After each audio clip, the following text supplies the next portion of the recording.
At 2 a.m., the president of Maple Grove Estates was knee-deep in mud, screaming like the apocalypse had arrived, while her $80,000 BMW floated like a toy in the neighbor's yard.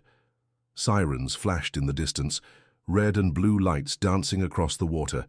And me? I was on my porch, hot coffee in hand, watching the chaos with a smile I couldn't and didn't want to hide. How did I get to this glorious moment? Grab a bucket of popcorn, hit play, because this story is a hurricane of revenge, ingenuity, and a snobby HOA that learned the hard way. Never underestimate the quiet guy with a garden. My name is Benjamin Carter, but you can call me Ben. I live on the edge of Maple Grove Estates, a neighborhood so fancy it looks like it came out of a home decor magazine, the kind you flip through in the dentist's waiting room, dreaming of a life you'll never have. White fences gleam like toothpaste commercial teeth, lawns trimmed with ruler precision and manicure scissors, and rules so strict you'd need a lawyer to plant a daisy, or a therapist to cope with the neighbors' silent judgment. My house, on the other hand, is a whole other story. A modest, slightly crooked cabin, built with sweat, a tight budget, and a whole lot of stubbornness. It sits on a piece of land that, thanks to some cosmic luck, lies outside their jurisdiction. My own rebellious kingdom, free from the iron grip of Maple Grove. Here I built my refuge, a garden that's my pride, my therapy, my quiet rebellion against the world of synchronized lawnmowers and disapproving glares sharper than steak. Knives, the garden is my sanctuary, though far from perfect, and I wouldn't have it any other way. I have roses I planted with my mother before she passed, each one with sharp thorns and petals that somehow carry her scent, like fragments of her still stubbornly alive with me. There are hydrangeas, unlikely warriors that survived two brutal droughts, a biblical-level locust attack, and even a runaway lawnmower incident, my fault I admit. And at the heart of it all, a pond with koi fish I named like they were my weird children. Goldie, the golden one that shines like a trophy. Spike, the grumpy one who keeps bumping into rocks. And Big Tony, the big guy with a mobster face who thinks he runs the place. And honestly, he kinda does. This garden isn't just a hobby. It's my piece in a world where neighbors measure your grass with tape measures and look at you like a criminal for leaving a leaf out of place. But not everyone saw it that way. And that's where the trouble began. Maple Grove is the kind of place where people pay a fortune to live in a picture-perfect suburban dream, with weekend BBQs, shiny SUVs, and kids that look straight out of a cereal commercial. But I value my freedom. My land is a messy oasis, out of reach of the HOA's meticulously manicured claws. That always rubbed the neighborhood bosses the wrong way, with their overpriced suits and secret meetings to decide whether begonias are more appropriate than petunias. And no one rubbed me the wrong way more than her. The queen of the perfectly paved roads, the empress of flawless fences. Enter Olivia Bennett, the tyrannical queen of Maple Grove Estates. She's been the HOA president for so long, no one remembers how she got there. Probably a campaign involving homemade cookie bribes and veiled threats wrapped in smiles. Her blonde hair looks shellacked with concrete, her smile so fake you can almost hear the tape holding it in place, and she has a special talent for turning neighbors into targets of her personal crusades. Olivia never knocked on my door to say hi or bring a welcome cake, which, come to think of it, would have been suspicious. I probably would have called the cops to check for poison. Instead, she preferred leaving notes in my mailbox, written in a handwriting so perfect it looked like it was printed by a 19th century machine. "So your pond is a threat to community aesthetics," one said. "Your roses are violating height regulations," accused another, like my flowers were armed criminals plotting a coup. I laughed loud enough for her to hear across the street, tossed the notes in the trash, and kept watering my plants with childish joy. Until one day she decided notes were a thing of the past, and launched a full-on assault like a high-heeled general marching into battle with a clipboard and a battalion of nervous neighbors behind her. It was a March morning, the kind of day that starts off promising, the sun barely up, the sky still brushed with soft orange, and I stepped outside with my coffee, the mug warm like an old, reliable hug. I was ready for a peaceful day. Maybe prune the roses or scold Big Tony for bullying the smaller fish. But before I could take a second sip, I nearly dropped the mug. coffee splashing on my shirt like fresh blood from a wound. A construction crew had invaded my land like an occupying army, digging a trench so ugly it looked like an open scar. Half of it sliced through my property without ceremony, like a royal decree signed by Olivia herself. Tools buzzed like angry wasps, dirt flew in choking clouds, and my hydrangeas, those survivors of drought and locusts, trembled on the edge, their exposed roots screaming in silent horror. My garden, my refuge, was being gutted before my eyes. I ran up to the foreman, a big guy named Mike who looked straight out of an 80s construction movie, neon orange vest, stinky cigar hanging from his mouth, and the expression of someone who's heard every complaint in the world and couldn't care less. "What the hell is going on here?" I asked, my voice hoarse as I pointed at the trench like it was a war crime. He shrugged, cigar bobbing like a metronome, and answered with the calm of someone announcing lunch. "Orders from Maple Grove. Drainage to protect the community." Protect the community. That hideous trench had cut through the roots of my hydrangeas like wrapping paper, leaving them slumped like fallen soldiers. My pond, once a peaceful mirror reflecting the sky, was now a foul swamp, a muddy soup where Goldie, Spike, and Big Tony swam in confused circles, probably plotting an aquatic revolt. I turned red with rage, blood rushing so fast I could hear it pounding in my ears. "This is my land," I growled, but Mike just grunted a talk to the boss before climbing back onto his tractor, like I was just a footnote in some spreadsheet. I didn't waste any time. I marched over to Olivia's house like an enraged bull, fists clenched and heart pounding like a war drum. Her house was the castle of Maple Grove, a spotless mansion with white columns, windows that gleamed like watchful eyes, and a lawn so perfect it looked hand-painted. I pounded on the door hard enough to wake the whole neighborhood, and when she opened it, there she was, Olivia Bennet in all her tyrannical glory, holding a glass of white wine at 8 in the morning like it was a royal scepter. Her hair-sprayed hair didn't move even in the wind, and her fake smile was already locked and loaded, ready for battle. "Why are you destroying my garden?" I asked, trying to keep my cool, though my voice trembled with barely contained rage. She took a slow sip of wine, looked me up and down like I was a filthy beggar, at the palace gates, and said in a syrupy tone dripping with disdain, "It's progress, Benjamin. Your pond was causing excessive moisture in our backyards." Excessive moisture. I almost laughed out loud at the absurdity. Her subdivision was built on poorly planned land, a miserable low point where water pooled like soup in a bowl. Their drainage was so bad the whole place looked like Swiss cheese after a heavy rain. But of course it was my fault. My pond, my koi, my stubborn hydrangeas that dared to exist outside of her control. "This is my property," I snapped, stepping forward with my finger pointed like a spear. She rolled her eyes with a theatrical sigh, like I was a whiny child. Ruining her perfect day. "Don't be dramatic, Benjamin. It's just landscaping," she said, as if landscaping justified turning my garden into a war zone and my pond into an open sewer. I tried to argue, threw facts at her. "You have no legal right to my land." But she cut me off with a flick of her hand and slammed the door in my face with a sharp click, leaving me there, boiling on her porch. The echo of wine swishing in her glass still ringing in my ears. That's when I knew this wasn't just a neighborly disagreement. This was war, between my rebellious cottage and Olivia Bennet's empire of white fences. My plants were dying. My pond was gasping for life, and she thought she could crush me with a smile and a poorly dug ditch. But she didn't know me.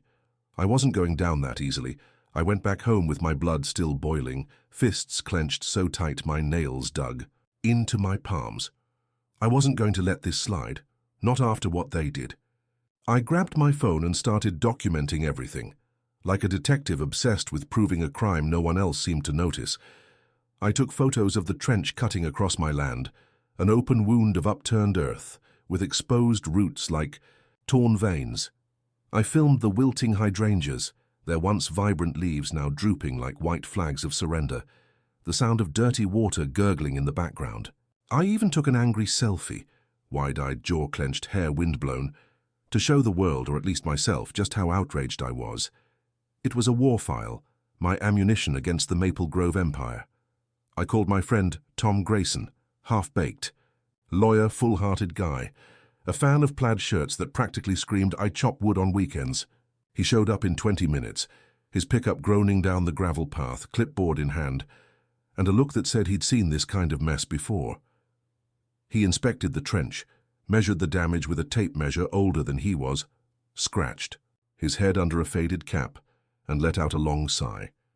"You've got a case, Ben. They crossed into your property without permission. That's clear as day." But Maple Grove has expensive lawyers, the kind that charge by the syllable and drink coffee from gold cups. It'll cost more than your car to fight this, and even then, it might not be worth it.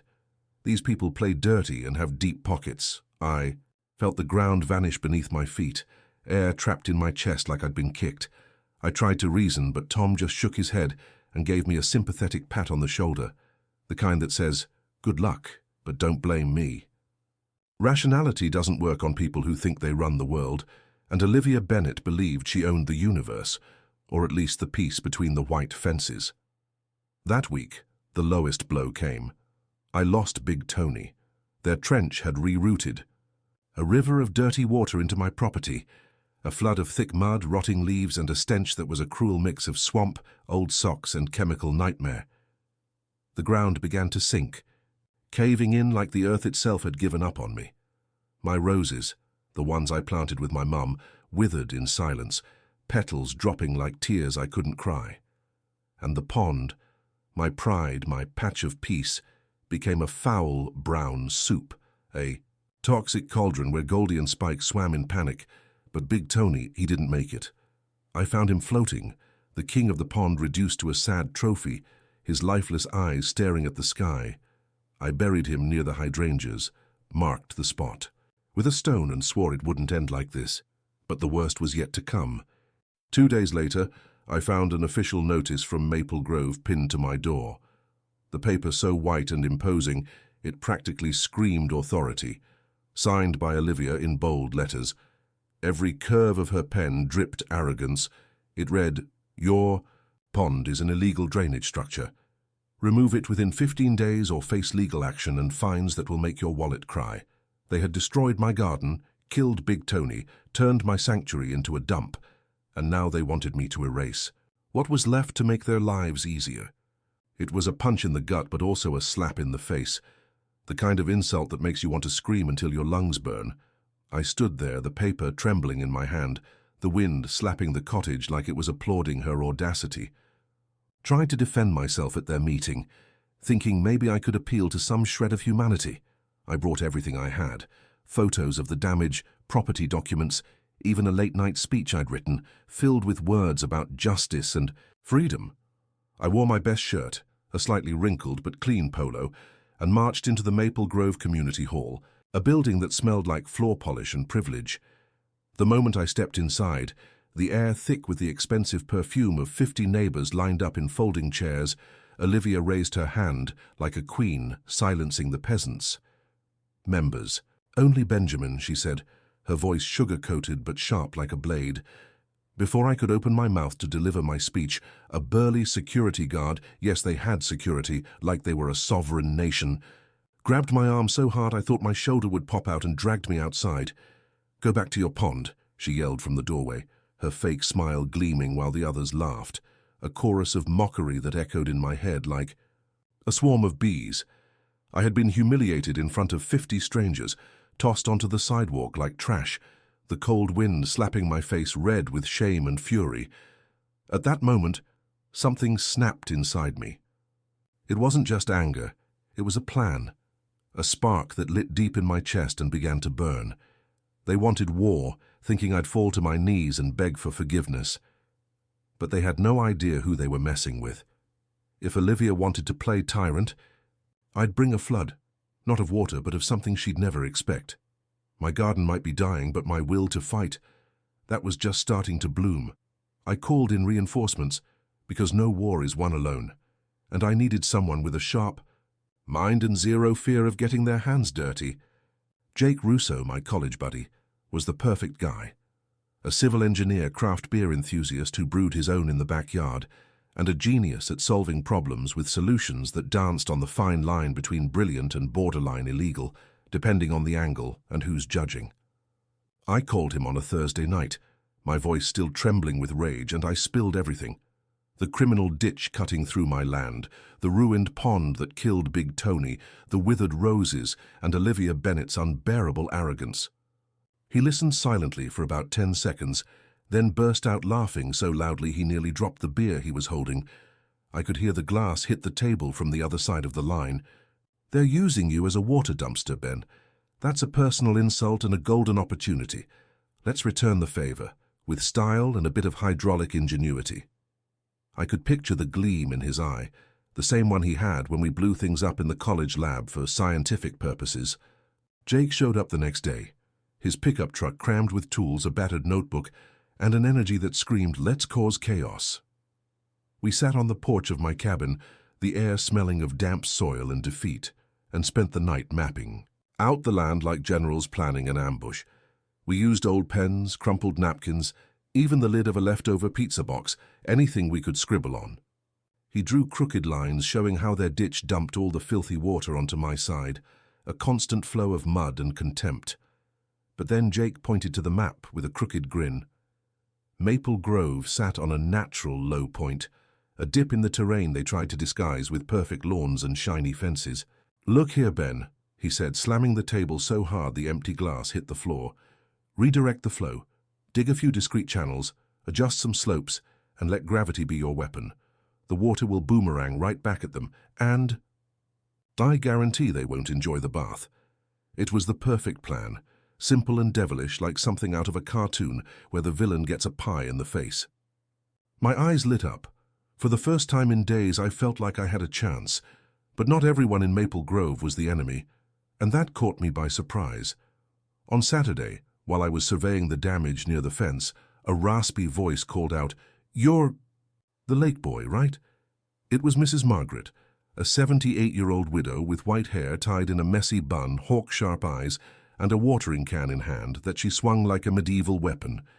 She lived in a small house at the edge of the neighborhood, the only place with a garden that looked alive, not plastic. "I heard what Olivia did to you," she said, narrowing her eyes toward the Queen Tyrant's mansion. "She fined my grandson for skateboarding on the sidewalk, $50 for disturbing the peace, and she tried to make me rip out my daisies because of some stupid rule about unauthorized colors. I told her to shove the HOA rules where the sun don't shine. I laughed so hard I almost choked on air, and she gave me a look of solid approval. Margaret instantly became my impromptu spy, an unlikely ally with a burning hatred for Olivia that rivaled mine. In the days that followed, she kept me updated like a secret agent in an espionage thriller. She'd swing by my cabin with a plate of oatmeal cookies, crispy on the outside, soft on the inside, with a hint of cinnamon that almost made me forget the war, and dish out all the HOA gossip. "They're repainting the fences next week," she whispered once, as if it were a classified secret, "and Olivia's planning a party to show off the progress of the drainage project." As we conspired on my porch, the sun setting behind the trees, I bit into a cookie and jotted everything down. Having an ally like Margaret gave me a boost. I wasn't alone in this fight. I hadn't broken any laws, at least none they could prove in front of a stone-faced judge and a stack of paperwork. But I knew I was walking a tightrope, and that just made everything more thrilling. I spent 2 weeks adjusting my landscaping like a gardening ninja, moving through the shadows with the precision of someone who knows the enemy is watching. I buried discrete pipes, hand-cut PVC sections camouflaged with dirt and moss, to redirect the water flow like secret veins pulsing beneath the soil. I spread layers of gravel stolen from a forgotten corner of my yard to block infiltration, each rock landing with a satisfying take that. I planted thick shrubs, cheap yews I picked up from a second-rate nursery, to guide the flow like green sentinels, all pointing straight back to the heart of Maple Grove. I worked under moonlight, the silver glow reflecting off shovels and the sweat dripping from my forehead, with the sound of crickets as the soundtrack to a covert mission. It was me versus the empire of white fences, and I was loving every second of it. Jake showed up on weekends, his truck parked crooked on the gravel path, bringing tools, beers, and an enthusiasm bordering on manic. "This is art, Ben," he'd say, laughing while carrying 50-pound bags of dirt on his back like a show-off bodybuilder. Revenge in hydrology form, they should teach this in college. He helped me align the pipes with a bubble level, adjusted angles with surgical precision, and tested the flow with buckets of water we poured just to watch the magic happen. Meanwhile, Maple Grove carried on with its perfect little life. Lawn mowers, buzzing in harmony, shiny SUVs lined up in driveways. They thought I had given up, that I was just a beaten neighbor sweeping dead leaves from my ruined garden. Little did they know I was building a waterborne time bomb, ticking silently beneath their feet. Margaret was my lighthouse in the dark, my eagle-eyed spy with killer cookies. She showed up nearly every night, the watering can slung over her, arm like a war trophy, bringing hot-off-the-press updates from the association. "Olivia's planning to expand their trench," she whispered once, her eyes gleaming with a mix of contempt and excitement. "They think you've buckled, Ben. They're digging deeper next week, say it's for the safety of the community." She laughed, a dry, sharp sound like snapping twigs, and handed me a cookie while we conspired. I bit into it, still, warm chunks of chocolate melting on my tongue, and jotted everything down, every detail pulling me deeper into the plan. Margaret was my anchor, reminding me I wasn't alone, that Maple Grove had cracks in its armor, and Olivia was blind to them. I finished the system on a breath-stealing cold night, the frigid air biting my skin as I buried the last pipe. I was sweaty, covered in mud from head to toe, my boots heavy as lead. But when I stood up and looked at my garden, now a battlefield disguised as landscaping, I felt like a general before the final charge. The pipes hummed with a quiet flow. The bushes stood tall like sentinels, and the gravel held the ground like a shield. Everything was in place, a perfect machine, waiting for the trigger. The Maple Grove Trench was still pouring water onto my property, but now it had a new destination. And they had no idea. I rested the shovel on my shoulder, the cold metal against my skin, and smiled up at the dark sky, the stars winking like accomplices. All I needed now was the rain, a real downpour to light the fuse and flip the game once and for all.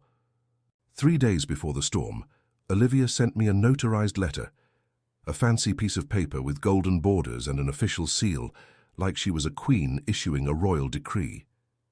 "Cease all interference with the drainage system or be held liable for any resulting damage," it read, in pretentious lettering that screamed, "I'm important." I read it aloud in my kitchen, my laughter bouncing off the cottage walls. Held liable? She still thought she had control, that I was just a pawn on her board. I tucked the letter into a drawer like a trophy, a souvenir of the arrogance I was about to drown. Little did she know, the sky was already on my side, the clouds were gathering.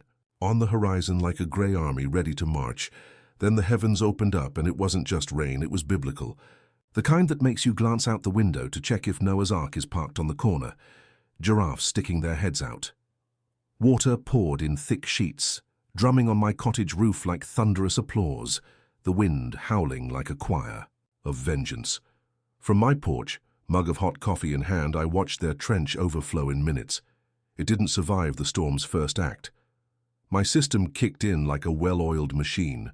The hidden pipes swallowed the flood, the bushes guided. The flow and the gravel held my ground firm like a fortress. The water surged back toward Maple Grove like a rogue river, invading those pristine backyards they worshipped like shrines.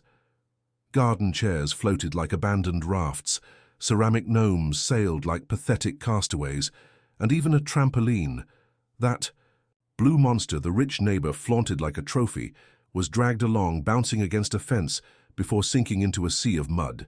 It was chaos, and I had the best seat in the house. At 2 a.m., the spectacle hit its peak. Olivia appeared in the middle of the mess, a tragic and hilarious figure all at once. Her silk robe, probably expensive enough to pay for my roof, was soaked, clinging to her like a second skin, the hot pink fabric now a dull shade of defeat. Her hair, once a monument of hairspray, was plastered to her face like wet seaweed, and she was screaming into her phone with a voice that blended fury and despair. "Do something! This is unacceptable." The fire department arrived soon after, red and blue lights flashing like an off-season Christmas show. But it was too late. The whole neighborhood had become a giant lake, a soup of cut grass, overpriced toys, and drowned. Suburban dreams. Neighbors ran around in panic, some in pajamas, others trying to rescue flower pots like they were family heirlooms, as the water climbed to their ankles, then their knees. And me, I was dry, warm in my cottage, coffee still, steaming, watching the whole show from my porch like a disaster movie, except I was the director. My phone rang in the middle of it all. It was Jake, his voice hoarse from laughing on the other end. "You're an evil genius, Ben," he shouted, the pop of a beer can cracking in the background. "Nobel in hydrology for you. I'd give you a trophy, but I think their submersion is reward enough." He was right. My system worked like a symphony, quiet in preparation, precise in execution, devastating in effect. The pipes sang their secret tune, the bushes danced with the flow, and gravity conducted the ground like an unrelenting maestro. While Olivia barked orders at the firefighters, who only shook their heads helpless, I raised my mug in a silent toast to the sky, to the crickets, to my dead roses, and to Big Tony. Maple Grove wanted war. I brought the flood. Now they were swimming in the consequences. The next day the sun rose over a shattered Maple Grove, as if the light itself wanted to rub salt in the wound. The once perfect lawns, trimmed with salon-like precision, were now sticky swamps, the grass sunken into puddles that reflected the sky with an ironic gleam. Basements had turned into unwanted pools, filled with muddy water creeping up the stairs, ruining expensive carpets and boxes of memories no one had time to save. Their ditch, Olivia's grand progress project, was now an open brown pit, gurgling like a defeated monster, the stench of rotten mud and failure hanging in the air like a bitter perfume. City engineers arrived late in the morning, wearing reflective vests and holding clipboards, shaking their heads like doctors staring at a terminal patient. "Who approved this terrible project?" one of them asked, voice mixing disbelief and disdain. The resident, still in rubber boots and wearing stormy expressions, pointed straight at Olivia, fingers trembling with anger. She tried to dodge, flipping her soaked hair back as if that still impressed anyone. But the chorus of accusations had already begun. That night's emergency meeting was a circus, or rather, a public lynching with free admission. Olivia stepped up to the community hall podium, her high heels clicking on the damp floor, the robe swapped for a power suit that screamed, "I'm still in charge." But her polished veneer cracked fast. The residents, exhausted and furious, gave her no mercy. Boos thundered like storm clouds, voices sliced through the air. "You ruined my basement." "My fence fell because of you." And a middle-aged man, face red with rage, threw a soaked shoe that hit the table with a satisfyingly wet plop. Olivia opened her mouth to defend herself, hands gesturing like a bad theater actress, but every word was swallowed by the chaos. Things got worse when the insurance agent called on speakerphone, the metallic voice announcing that claims were denied due to gross negligence in planning. The condo's emergency fund, which she had once boasted about, vanished in a flood of expenses, and the dues doubled overnight to cover the deficit. Olivia's reign crumbled like a sandcastle in the rain, the waves of rebellion washing away the last pillars of her authority. The next morning, she was the neighborhood's official scapegoat, and they wasted no time rubbing it in. Someone with a sense of humor I'd love to shake hands with, spray-painted Queen of the Flood in big red letters on her garage, the paint dripping like fresh blood. Another neighbor, a guy with glasses I barely knew, leaked a folder of emails to the condo's WhatsApp group, messages proving Olivia had ignored warnings from a third-party engineer about the ditch project. "Imminent flood risk," one read. "Urgent reassessment recommended," said another. She had replied to all of them with variations of "it's under control" and "don't be alarmist." Now those emails were weapons in the hands of the residents, each line another nail in the coffin of her rule. The association board began to crack like thin ice. 2 members resigned on the spot, one tossing his badge on the table with a "I'm done with this circus" before storming out. Olivia was left alone, clinging to her president title like a castaway in a leaking raft, her face pale, knowing the ship was sinking and there were no oars left. Meanwhile, I watched from afar, my cottage steady on its ground, hot coffee in hand, my garden wounded but victorious. My system had worked beyond my wildest dreams. The water had returned to them like a poisoned gift, and now Maple Grove was reaping the fruits of their queen's arrogance. The smell of their mud reached me, mixing with the earthy scent of my side, and I couldn't help but smile.